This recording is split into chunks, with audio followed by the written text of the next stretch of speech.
On December 7th, 1930, in San Francisco, California, 35-year-old nurse Marieta Cruz was working the night shift at the Magdalen Insane Asylum when she caught a glimpse of something scurrying down the hallway in the darkness.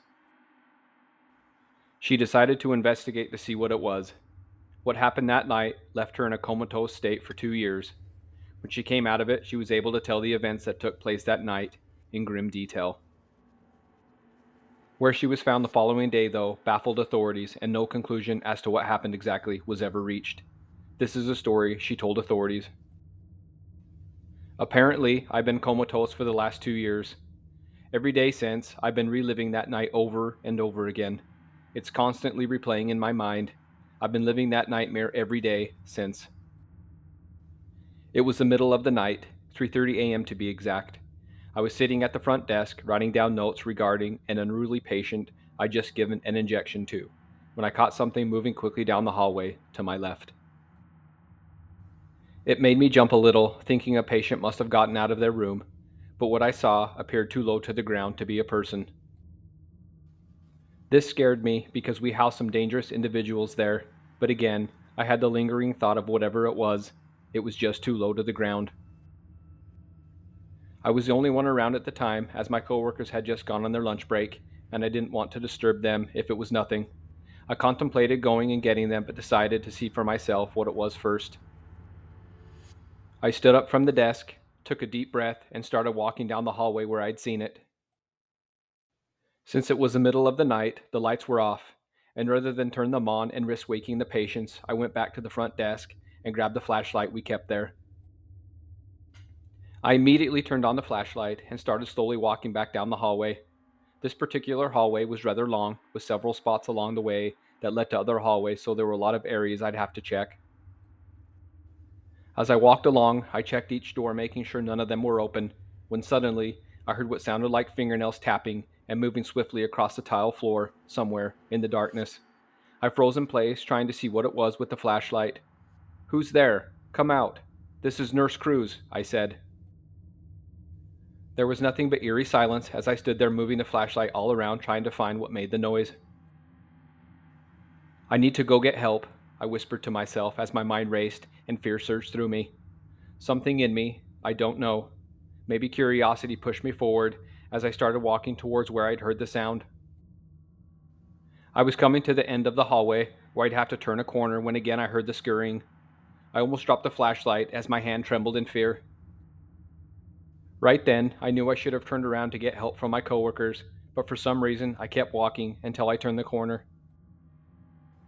As I turned the corner, I heard something behind me and felt something run up my leg as I shrieked out in horror. Whatever it was made its way up my back and attached itself to the back of my head. The next thing I remember, I was lying under a bed on my stomach with my head turned to the side. I tried moving, but couldn't. I thought, what the hell is going on? When suddenly I heard footsteps approaching the bed behind me. The footsteps suddenly stopped, and again I heard something scurrying across the floor. The thought crossed my mind to scream for help, but as I couldn't move, I decided to remain silent.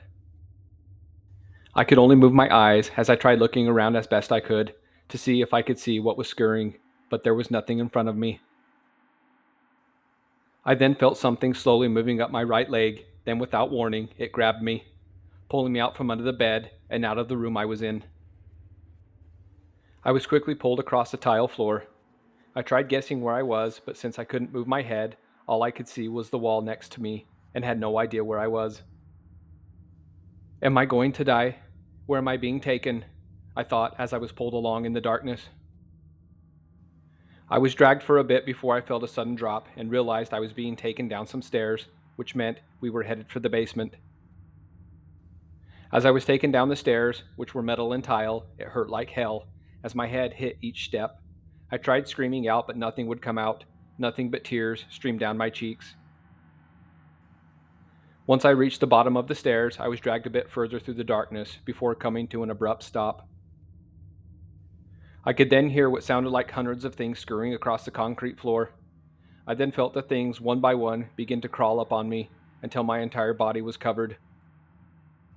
I was horrified as I lay there with these unknown things covering me. A few minutes went by, Then I heard what I thought was a man shout something from somewhere in the darkness. The things instantly got off me. I could hear footsteps approaching, then abruptly stop when they got next to me. I was then quickly picked up by something and carried off through the darkness. Whatever was carrying me reeked of something I've never smelt before. I can't describe it. It was horrible. A few minutes went by before I was tossed to the ground, and whatever was carrying me walked away as I heard its footsteps become faint. It wasn't long before I heard the scurrying and again was covered with the things crawling all over me.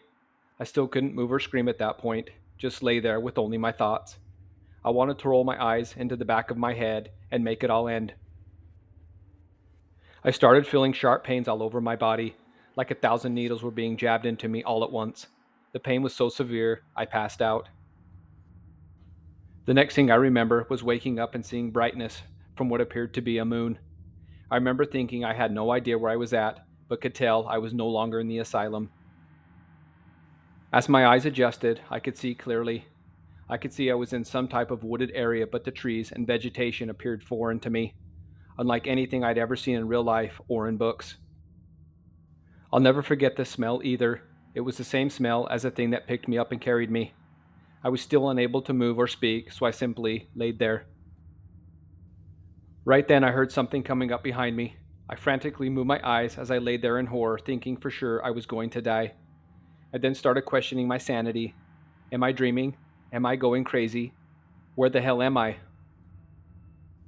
Suddenly, whatever was behind me stopped, and the body of someone was dropped to the ground right in front of me, inches away. I screamed inside as I could see it was a young man, probably in his late teens. His eyes were wide open, but I could see he was blinking. He had a look of pure terror on his face I shall never forget. Whatever had been carrying the young man then moved off slightly, and I could hear rustling behind me. A few minutes later, I heard it coming back towards me. It stepped over me, grabbed the young man by the hair, and pulled him away from me until he was about 15 feet in front of me. Whatever it was, it looked like something only your imagination could conjure up. It had long, smooth, almost beautiful black hair. It wasn't very tall, but it was wide. It was wearing odd-looking clothing, unlike anything I'd ever seen before. It had its back turned to me the entire time, and I could catch glimpses of the side of its face, but can't describe what it looked like. What happened next has been horrifically replaying in my mind every day. I watched in utter horror as the thing ripped off the young man's clothing, then proceeded to kneel down and start consuming him. All I could do was look on with pure dread, knowing I was most likely next, and could only imagine the pain he must be experiencing as his flesh was being ripped and torn from his body. The thing fed on him for a while before standing up and walking in the direction of the moon before disappearing into the trees. It never once looked back at me as I'd hoped it would. Even with everything that had been going on, I remember being curious as to what its face looked like. I stared at the half-eaten body of the young man for what seemed like hours. During that time, a lot of thoughts raced through my mind. I thought a lot about my parents and sister and wondered how they were doing. It had been months since I'd seen them. Of course, I thought about what was happening, especially where I was at and what the thing was. Did I die and go to hell? Was I in another world? I thought. A lot of crazy ideas went through my mind. I'd been laying there for quite a while when suddenly I was able to move my fingers again. Then within a few minutes, I was able to move my limbs. It wasn't long before I was able to get up on my knees and then was able to stand. As I stood looking around me, I remember in that moment being the most scared I'd ever been in my life. When I couldn't move, I'd given up, but now there was a chance I could survive. I contemplated which way I should run and decided to head in the opposite direction of where the thing had disappeared into the trees. When the thing brought the young man, he came from behind me, but left in the opposite direction. Maybe where he'd brought the young man from was the way back home, I thought. Of course, I had no idea, but it was the best I could come up with. I hadn't walked in a while, and my legs were very stiff.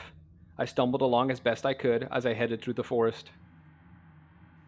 The further I walked, I started noticing the forest went from being very thick to becoming more open and the trees becoming giant. I also noticed the temperature was changing. It went from being hot and humid to now it was cold and dry, almost freezing in fact. I'd been walking for a bit when I heard something from behind me coming swiftly through the trees. I stopped and started panicking. No doubt it was the thing. I looked behind me but could see nothing. My legs were starting to feel better, so I knew I needed to run. I took off running as fast as I could, but the shoes I had on were not conducive for running. The dress I had on also kept getting snagged on bushes and branches, which would slow me down. I tried listening for the thing as I ran but couldn't hear anything. I decided not to stop to check as it didn't matter anyway. I ran and ran until I was about to pass out from exhaustion when, without warning, I was tumbling down a steep hill. Then everything went black. Apparently, I woke up 2 years later, which came as quite a shock to me. Like I said in the beginning, over the last 2 years as I was comatose, I relived those events in my mind over and over again. It was a nightmare that would not end.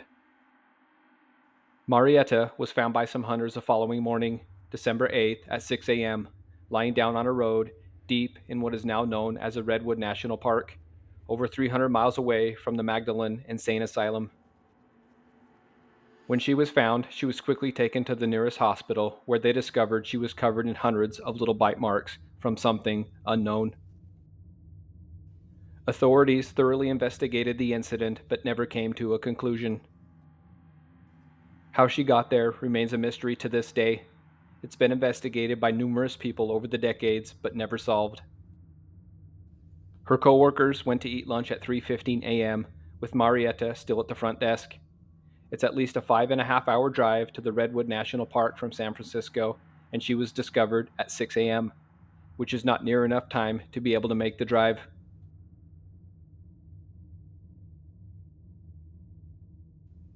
For more scary horror stories, please subscribe.